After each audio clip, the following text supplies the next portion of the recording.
Hello friends, मैं Dalton Saini मेरे YouTube channel में आपका स्वागत करता हूं। और हम पढ़ रहे हैं इलेक्ट्रिशियन थ्योरी चैप्टर वाइज, जिसमें हमारा चैप्टर चल रहा है चुंबक एवं विद्युत चुंबकत्व। इसमें अपना टॉपिक है विद्युत धारा द्वारा बने चुंबकीय क्षेत्र की दिशा ज्ञात करना। ठीक है, तो प्लीज़ यार जो पहली बार चैनल पर आए हैं वो चैनल को सब्सक्राइब कर देना और वीडियो को लाइक कर देना और सभी दोस्तों को शेयर कर देना।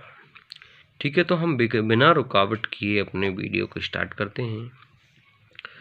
जैसा कि आप देख रहे हो कि विद्युत धारा द्वारा बने चुंबकीय क्षेत्र की दिशा दो नियमों से ज्ञात करते हैं मोस्टली।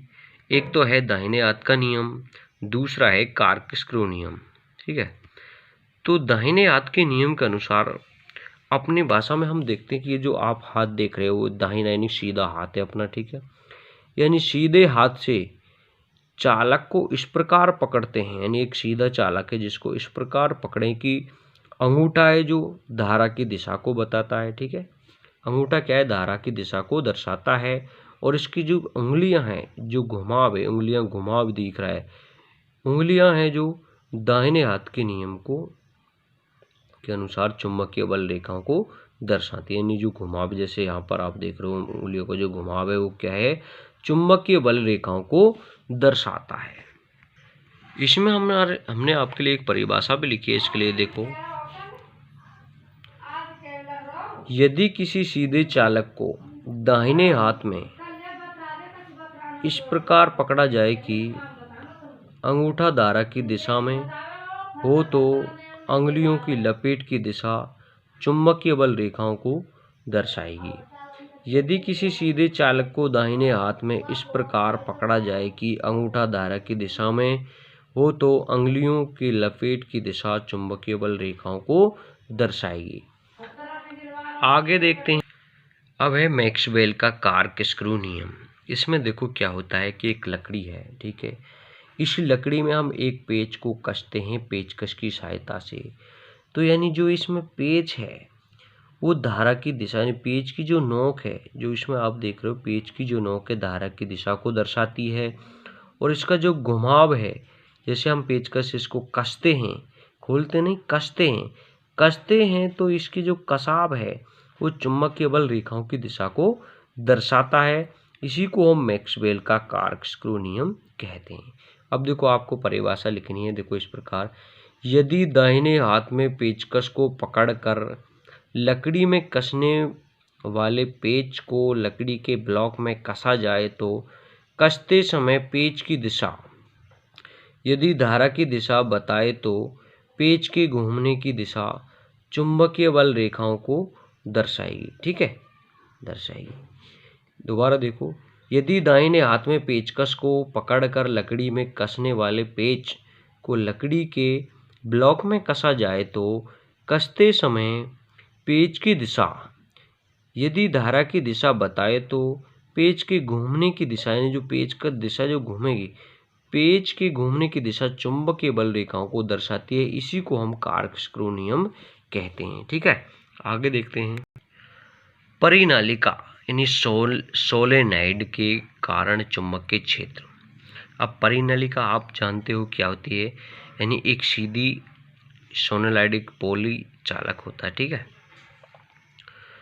यह एक खोखली इंसुलेटेड बेलनाकार बॉबिन पर इंसुलेटेड ताम्र तारों से लिपटी एक कुंडली होती है।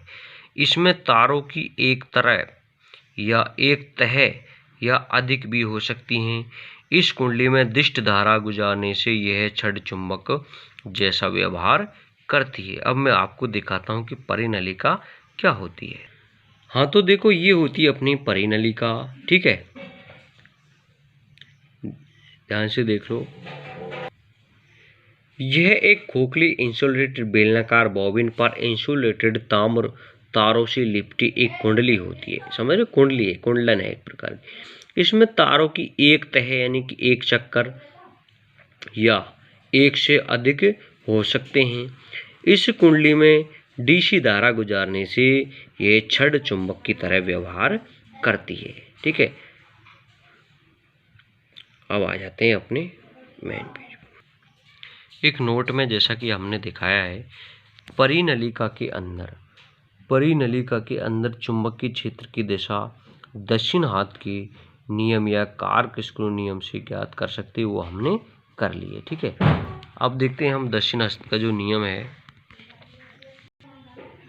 देखो, दक्षिण हस्त का नियम मैंने आपको अभी कराया है, लेकिन एक बार फिर देखते हैं कि यदि सोलेनॉइड को दाएं हाथ में इस प्रकार पकड़े कि अंगुलियों की लपेट धारा की दिशा में हो तो अंगूठा परिनलिका के अंदर चुंबकीय क्षेत्र की दिशा को दर्शाता है। इसी को हम दाहिने हाथ का नियम कहते हैं। ठीक है,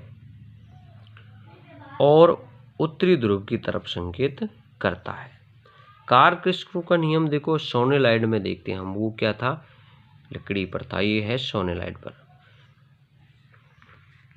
इसमें देखते हैं, यदि कार्क स्क्रू को दाएं हाथ से कसते समय यह कल्पना करें कि यदि धारा की दिशा स्क्रू के कसने की दिशा में है तो स्क्रू की आगे बढ़ने की दिशा चुंबकीय बल रेखाओं को दर्शाएगी, अर्थात परिनलिका के जिस सिरे से चुंबक वाहक बल रेखाएं निकलेंगी वह सिरा उत्तरी ध्रुव कहलाएगा। ठीक है, इसमें यानी हम पहले इसको करा चुके हैं।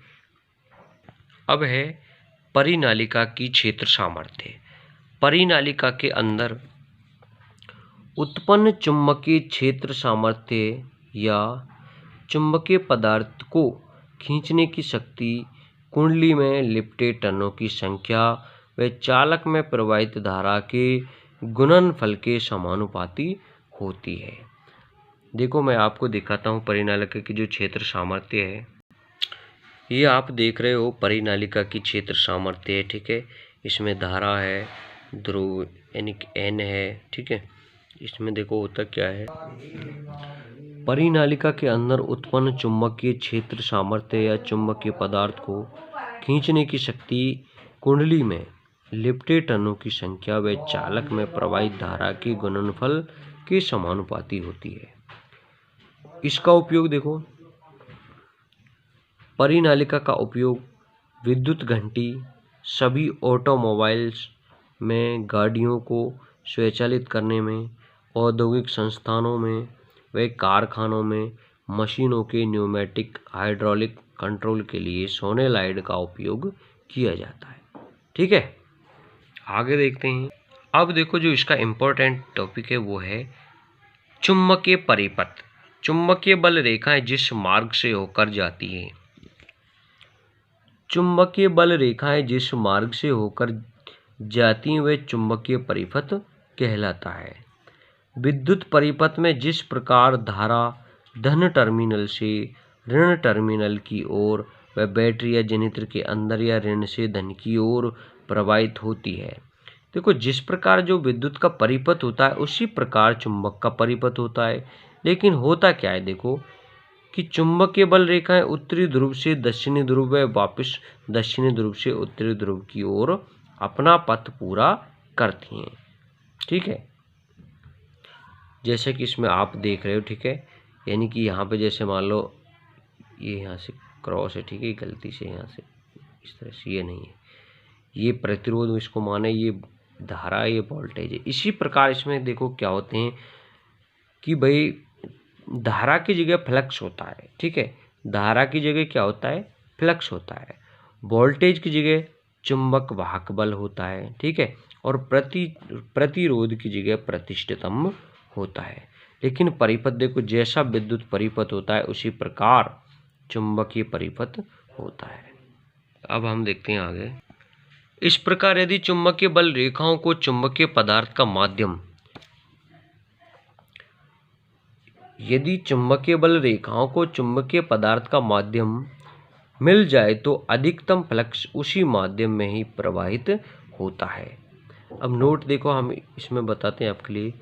चुंबकीय परिपथ विद्युत परिपथ की तरह व्यवहार करता है, परंतु चुंबकीय परिपथ में विद्युत परिपथ की अपेक्षा धारा, प्रतिरोध, विद्युत वाहक बल के स्थान पर क्या होता है, देखो धारा के स्थान पर फ्लक्स होता है, प्रतिरोध के स्थान पर प्रतिष्ठितम्ब होता है, विद्युत वाहक बल के स्थान पर चुंबकत्व वाहक बल होता है। ठीक है, अब इसमें देखो विद्युत परिपथ में धारा ज्ञात करने के लिए क्या करते हैं, I बराबर V/R, यानी कि धारा बराबर वोल्टेज बटा प्रतिरोध। इसमें क्या होता है, फ्लक्स बराबर चुंबकत्व वाहक बल बटा प्रतिष्ठितम। वही है सेम। इसमें देखो विद्युत परिपथ है वो अलग है और चुंबकीय परिपथ अलग है, लेकिन दोनों में सेम क्रियाएं होती हैं, बस इसमें जो इसकी जो राशियां हैं वो अलग होती हैं। अब देखते हैं ये इनकी जो परिभाषा वो क्या है। चुंबकीय फ्लक्स किसी चुंबकीय क्षेत्र में कुल बल रेखाओं की मात्रा चुंबकीय फ्लक्स कहलाती है। इसे फाई से दर्शाते हैं। इसका मात्रक वेबर है। सूत्र यानी कि अगर हम देखें तो फाई बराबर NI क्या है, चुंबक वाहक बल है। ठीक है, इसमें N से हम यानी जो चालक तार हैं उनके टर्नों की संख्या को दर्शाते हैं और I से हम विद्युत धारा को दर्शाते हैं। ठीक है, यहाँ पर देख लो कि फाई बराबर फ्लक्स हो गया, I हो गई विद्युत धारा, N हो गया घेरों की संख्या। यानी घेरों क्या है, तार की जो कुंडली बनाई थी उसमें कितने घेरे हैं उनकी संख्या को हम N से दर्शाते हैं। अब देखें चुंबकत्व वाहक बल। विद्युत परिपथ की भांति चुंबकीय परिपथ में यह बल वह होता है जो चुंबकीय फ्लक्स को स्थापित करता है। यह कुंडली में लिफ्टी टर्नों और प्रवाहित धारा के गुणनफल के तुल्य होता है। इसे NI से दर्शाते हैं। ठीक है, NI यानी कि अपने N से होती है घेरों की संख्या, I होती है धारा। ठीक है, इसका सूत्र ये हो जाएगा NI बराबर 5 × S। ऐसे ध्यान रखना 5 नहीं क्या है S। इसकी इकाई एम्पियर टर्न होती है। ठीक है, आगे देखते हैं चुंबक यानी वो प्रतिष्ठितम।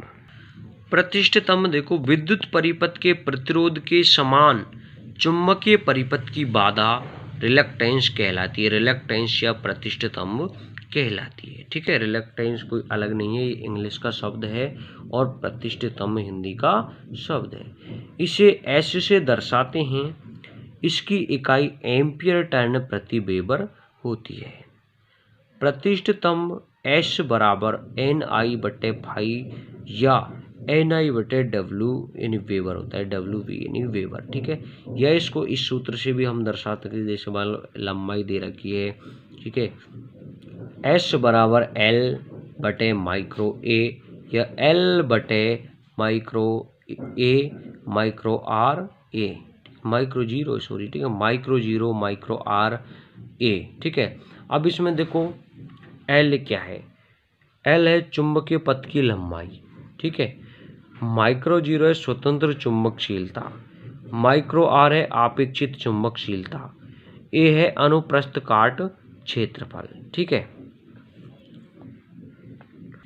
हाँ तो फ्रेंड जैसा कि आप जानते हो हम इलेक्ट्रिशियन थ्योरी को चैप्टर वाइज आपके लिए पढ़ा रहे हैं।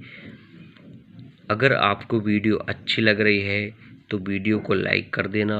अगर इसमें आपको कोई कमी दिखाई दे रही है तो कमेंट करके हमें बता देना। ठीक है फ्रेंड्स, ओके।